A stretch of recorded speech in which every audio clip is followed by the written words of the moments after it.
बाद एक बार फिर आप सभी का बहुत स्वागत है। नमस्कार, मैं सोनाली और आप देख रहे हैं केकेडी न्यूज। रुक करते कुछ खास खबरों की ओर। खबर हरदोई से है, जहां जल निगम द्वारा जबरन किसानों की जमीन पर कब्जा किया जा रहा है। जल निगम अधिकारी के निर्देश पर किसानों की जमीन पर बुलडोजर चला है। हर घर जल योजना के तहत जबरन किसानों की जमीन पर पानी की टंकी बनाई जा रही है, जबकि भूमि से संबंधित मुकदमा न्यायालय में विचाराधीन है। तहसील प्रशासन द्वारा दूसरी ग्राम सभा में टंकी बनवाने का प्रस्ताव दिया गया है, फिर भी जल निगम और कार्यदायी संस्था एनसीसी जबरन किसानों की भूमि पर अवैध रूप से निर्माण कार्य करा रही है, जिसके बाद पीड़ित ग्रामीणों ने जिलाधिकारी से न्याय की गुहार लगाई है। वहीं जल निगम कार्यालय में मौजूद सहायक अभियंता मोनू सिंह ने मामले पर कोई भी टिप्पणी करने से इनकार कर दिया है।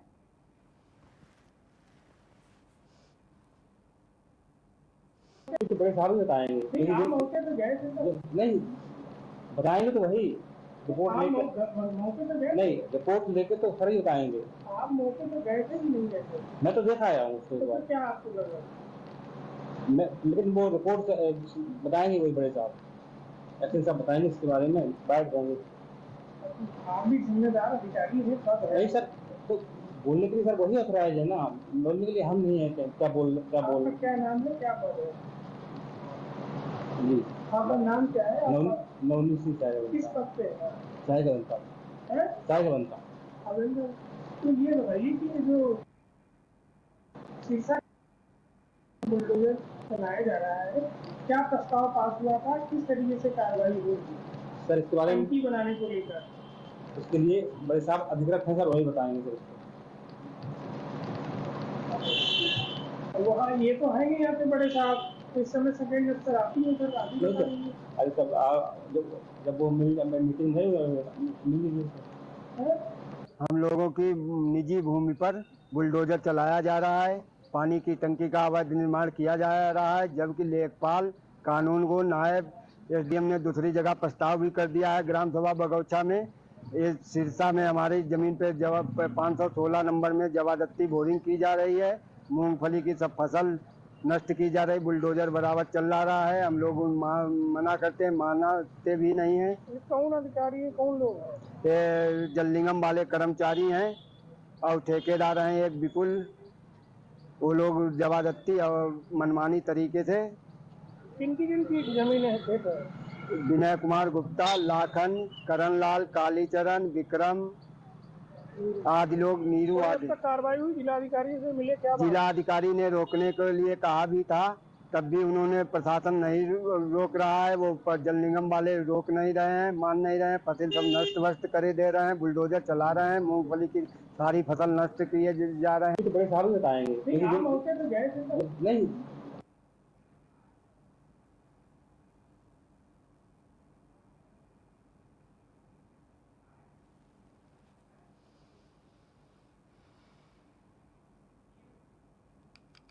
रुक करते हैं अगली खबर की ओर। ये खबर रायबरेली से है, जहां आधुनिक रेल डिब्बा कारखाना रायबरेली में 89वां all India railway athletic championship प्रतियोगिता का शुभारंभ किया गया है। आरएडीका के जीएम प्रशांत कुमार मिश्र द्वारा रिबन काट का शुभारंभ किया गया है। वहीं इस अवसर पर उन्होंने खिलाड़ियों से परिचय करते हुए बेहतर प्रदर्शन करने की अग्रिम शुभकामनाएं दी हैं।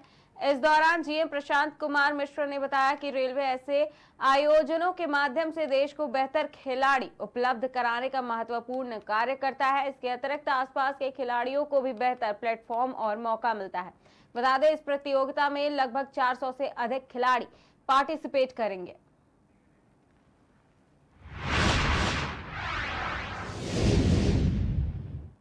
घटना रायबरेली के थाना कोतवाली सदर से है, जहां दबंगों द्वारा जमीन कब्जाने की घटना सामने आई है। इस दौरान युवक ने बताया कि हमारी मां ने कुछ जमीन बेची थी, पर दबंगों द्वारा पूरी जमीन पर कब्जा कर लिया गया है और जब पैसा मांगा तो पैसे भी नहीं दिए गए और जब जमीन छोड़ने की बात कही तो दबंगों ने धमकी दिया कि तुम्हें जान से मार देंगे।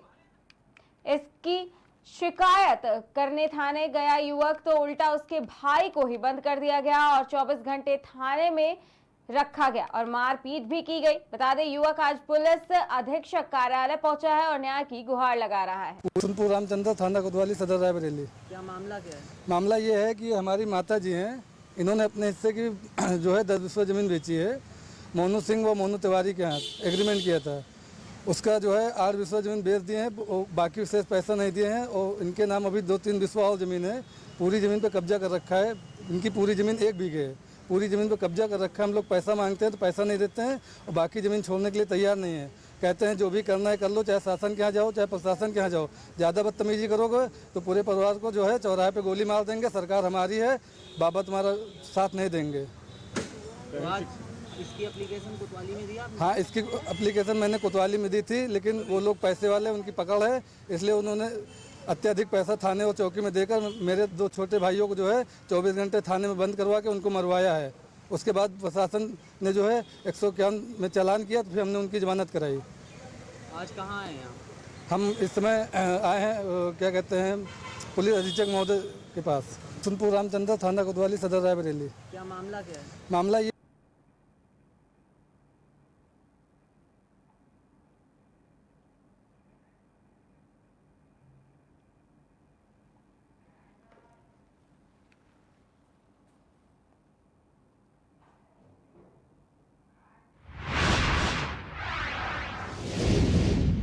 रुक करते हैं अगली खबर की ओर। ये खबर छतरपुर से है, जहां सागर छतरपुर मार्ग पर भीषण सड़क हादसा हुआ है। 2 ट्रकों की टक्कर से आग लग गई है, जिसमें एक क्लीनर की दर्दनाक मौत हो गई है। थाना क्षेत्र के मडदेवरा में सागर छतरपुर मार्ग पर भीषण दुर्घटना में एक क्लीनर की मौत हो गई है और दोनों ट्रक जल करके खाक हो गए। वहीं इस हादसे से इलाके में सनसनी फैल गई है।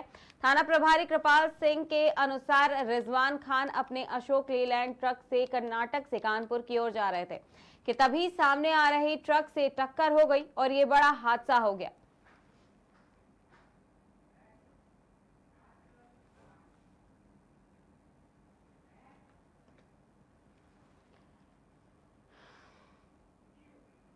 रुक करते हैं अगली खबर की ओर। खबर हरदोई से है, जहां हरदोई के चर्चित अधिवक्ता हत्याकांड में शामिल मुख्य शूटर मुठभेड़ में गिरफ्तार हुए हैं। टड़ियावा थाना क्षेत्र में पुलिस से मुठभेड़ में गोली लगने से 25,000 का इनामी शूटर लल्ला महावत घायल हुआ है। घायल शूटर को इलाज के लिए मेडिकल कॉलेज भेजा गया है। शूटर के पास से एक देशी तमंचा और घटना में इस्तेमाल मोटरसाइकिल बरामद किया गया है। अधिवक्ता कनिष्क मेहरोत्रा की गोली मारकर हत्या की गई थी। बता दें, एसपी नीरज जादौन के निर्देशन में कई टीमें वांछित शूटरों की तलाश कर रही है। अभी भी घटना में शामिल 2 शूटर फरार चल रहे हैं। पुलिस ने फरार शूटरों पर 25,000 का इनाम रखा है। हत्याकांड मामले में अभी तक 5 लोग जेल भेजे जा चुके हैं। जैसा कि आप जानते हैं कि कुछ दिनों पूर्व यहाँ के एक वरिष्ठ अधिवक्ता श्री कनिष्क मेहरोत्रा जी की हत्या की थी अज्ञात बदमाशों ने। उस केस का पुलिस ने पर्दाफाश किया था, कुछ लोगों की गिरफ्तारी की गई थी। जो मेन शूटर था लल्ला जोगी, जिसकी हम तलाश कर रहे थे, और माननीय न्यायालय ने जिसके ऊपर एमपीडब्ल्यू जारी किया रखा था और हरदोई पुलिस ने उसके ऊपर 25,000 का इनाम घोषित कर रखा था। उसकी तलाश में हमारी टीम लगी हुई थी। तो आज उसकी तलाश में चेकिंग चल रही थी, तो चेकिंग के दौरान ये व्यक्ति भागा, तो उसका हम लोगों ने पीछा किया। कड़ियावा थाना पुलिस और कोतवाली सिटी पुलिस ने दोनों ने मिलकर पीछा किया, फिर मुठभेड़ हुई। आत्मरक्षा पुलिस ने भी फायरिंग की तो उसके पैर में लगी है। इसके पास से एक मोटरसाइकिल जो कि घटना में प्रयुक्त हुई थी वो बरामद हुई है। एक कंटीमेंट तमंचा बरामद हुआ है। मोटरसाइकिल को हम लोग ट्रेस कर रहे हैं कि कहाँ से इसको मोटरसाइकिल मिली है। मेरी इनिशियल इससे पूछताछ हुई है तो इसने पूरी घटनाक्रम बताया है। और इसके साथ जो अन्य 2 साथी इसके फरार चल रहे हैं, उसके विरुद्ध भी माननीय न्यायालय ने एमपीडब्ल्यू घोषित कर रखा है, डिक्लेयर कर रखा है। साथ ही साथ हम लोगों ने उस पर 25,000 का नाम घोषित कर रखा है। उसकी भी तलाश की जा रही है, तो उससे एक बार उसका ट्रीटमेंट हो जाए, उससे डिटेल इन्वेस्टिगेशन की जाएगी और उस पर भी कार्रवाई की जाएगी। जैसा कि आप जानते हैं कि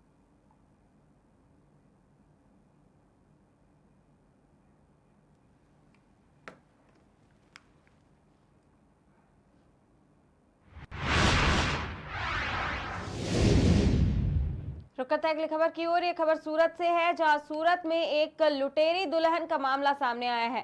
सरथाना इलाके में एक युवक को लुटेरी दुल्हनों के गिरोह ने अपना शिकार बनाया है और 1,30,000 लूट लिए हैं। हालांकि पीड़ित द्वारा सरथाना पुलिस स्टेशन में शिकायत दर्ज कराने के बाद पुलिस ने लुटेरी दुल्हन गिरोह के 3 सदस्यों को पकड़ लिया है और कानूनी कार्रवाई की जा रही है।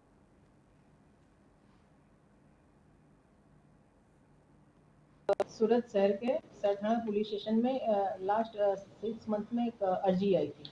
जो अर्जी का अर्जदार था उसका नाम है विपुल भाई। तो उनकी अर्जी में ये था कि उनके साथ चीटिंग हुआ है, उनके साथ पैसे लेके उन्होंने पैसे देके जिस लड़की से शादी की थी वो लड़की शादी के 3 दिन बाद घर छोड़ के चली गई है और अब वापस आने का नाम नहीं ले रही। तो उसने सरथाना पुलिस स्टेशन में अर्जी करी। तो सरथाना पीए और उनकी टीम ने उसके पीछे काफी मेहनत की और आज उन्होंने वो गैंग पकड़ ली है, जिसमें अभी 3 लोग मिले हैं। जो उसमें एक लड़का है जो विपुल डोबरिया करके है, जो दलाल का भी काम करता है और दूल्हे भी वो ढूंढता है।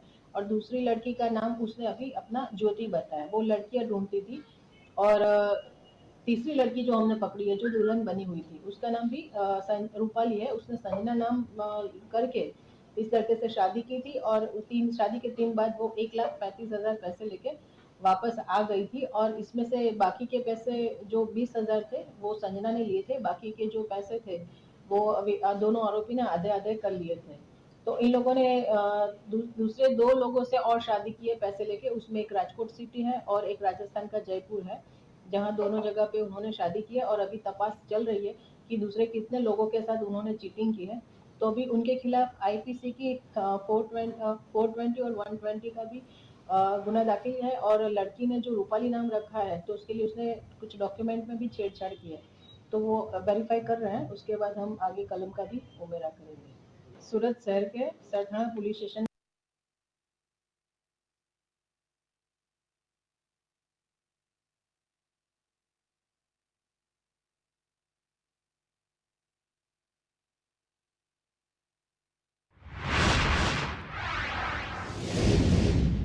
रुक करते हैं अगली खबर की ओर। ये खबर सरेनी रायबरेली से है, जहां नाग पंचायत के पंचमी के दिन सरेनी थाना क्षेत्र के एक गांव में उस वक्त सनसनी फैल गई जब एक युवक की तालाब में डूबने से मौत हो गई। घटना की जानकारी होते ही गांव में सन्नाटा पसर गया और त्योहार की खुशियां मातम में बदल गई। मामला थाना क्षेत्र के टीला गांव का है, जहां तालाब में डूबने से एक युवक की मौत हो गई है। बताया जा रहा है कि नागपंचमी के अवसर पर गुड़िया पीटने के बाद युवक गांव के अन्य लोगों के साथ नहाने के लिए तालाब में गया था। बता दें, स्थानीय गोताखोरों की मदद से युवक को निकाला गया, लेकिन तब तक शायद बहुत देर हो चुकी थी। मौके पर पहुंची पुलिस ने शव को कब्जे में लेकर पोस्टमार्टम के लिए भेज दिया।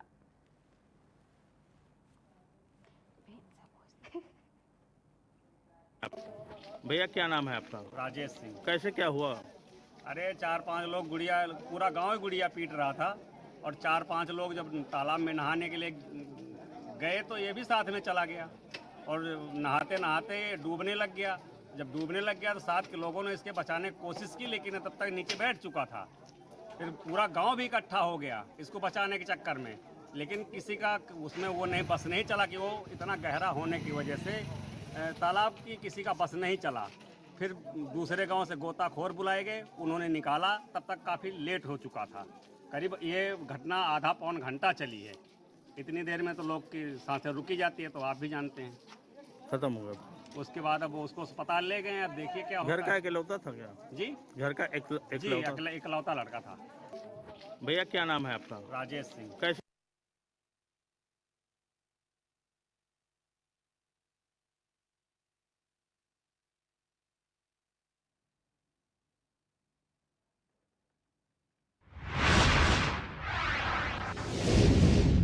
रुक करते हैं अगली खबर की ओर। ये खबर उन्नाव से है, जहां काकोरी ट्रेन एक्शन की 100वीं वर्षगांठ महोत्सव के अवसर पर भव्य आयोजन किया गया, जिसमें जनप्रतिनिधियों, अधिकारियों, कर्मचारियों, शिक्षकों एवं विभिन्न विद्यालयों के छात्र छात्राओं द्वारा प्रतिभाग किया गया। प्रदर्शनी और मंच पर आयोजित सांस्कृतिक कार्यक्रमों के माध्यम से जनसामान्य को लाभान्वित भी किया गया।